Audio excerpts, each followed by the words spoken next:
Be here with my ships tonight. All we can get pilgrim souls, making our way by the lights of the heavens to our beautiful blue home.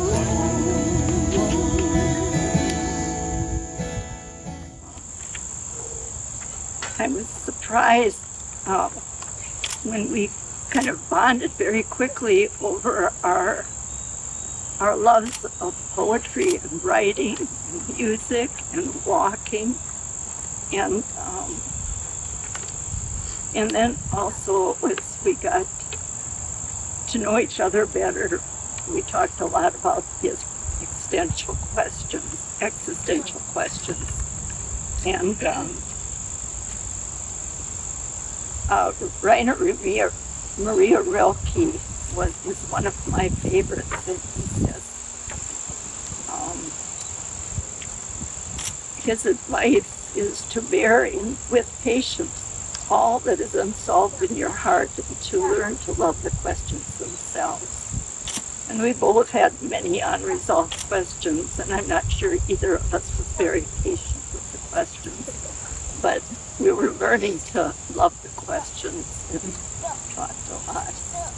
In our times together, we walked. I think the second day I was here, he took me on his walk, and I was surprised at how far he was going. I wondered if he knew his way back, because I didn't know him very well then. And he did. He found our way back. And, because it was beautiful summer days, we spent a lot of time in the yard walking and talking. It's called Life's Last Dance. And one of my favorite dances, leads. For a while we had the radio out on the kitchen counter with the CD player. And one day we both started dancing in the kitchen, and we were dancing in our own spaces and separately, but very much together. And it just was a special day. And we stopped dancing, and I just remember the smile on his face and the smile on my face at that time. So Life's Last Dance, dead leaf dancing, lifted by the gentle wind for one last whirl before lying quietly on the forest floor. Spring rains and summer sun soften, and birds sing you on to your transition to the earth from which you came. Dancing in my fall colors, still holding to the branches of my life, lifted by the gentle wind of spirit, praying that when my time comes, with grace I will drop, whirling in one last dance, as angels sing me on from this life to the next.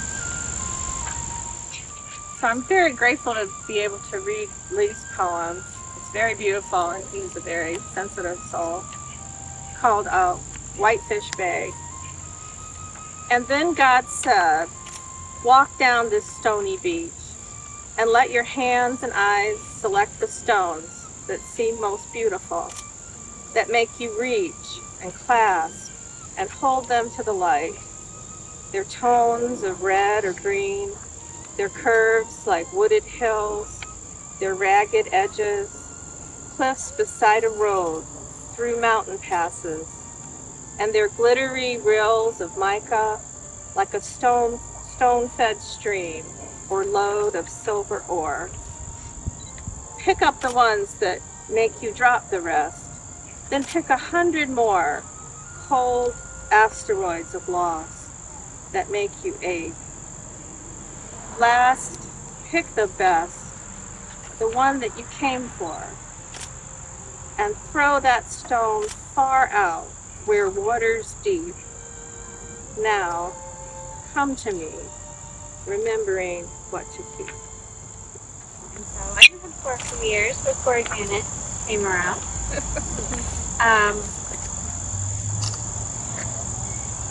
He's just a very gentle person. He's so sensitive to all life, all life. So caring and so nurturing and gentle. So he played his music every day. which I could hear. My house, if you've been to Grosse Pointe Park, is very close together, the houses. So I could hear his music, his flute, guitar, anything that he would play, I could hear. He practiced every day, and he walked every day. But it wasn't just a robotic ritual, it was a love for all of these things. And obviously he wrote poetry and he read every day. And he found a lot of things in the world that he could love and find joy from, which I think a lot of humans miss in our busyness. You know, we underappreciate all that's there for us, and he didn't, he appreciated every, you know, and gave space to every plant that wanted to be in his yard and gave it respect, you know, which Janet had a little struggle with. You know, he just was a lover and so sweet. But I will say that he wasn't as joyful as he could have been until Janet was around. Suddenly he was a lot happier, and it was noticeable, and I didn't even know about you at first. And eventually we'd see him, there's someone coming over. They're holding hands. Walk together. And it was really like a beautiful like reblossoming of his presence in the world, and like reconnected him with life in a deeper way, with humanity, with people. So thank you, Janet. Because you really, I think, in my perspective, from an outside, nearby point of view, made the last few years of his life really special.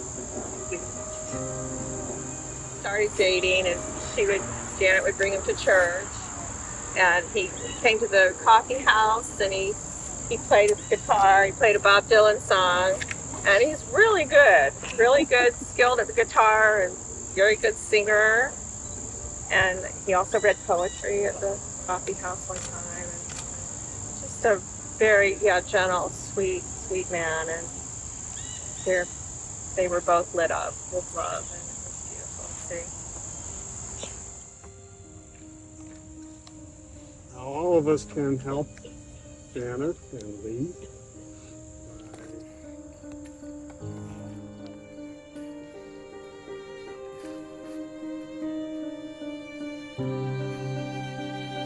Anybody else want to get a shovel full?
Good times and the bad times too.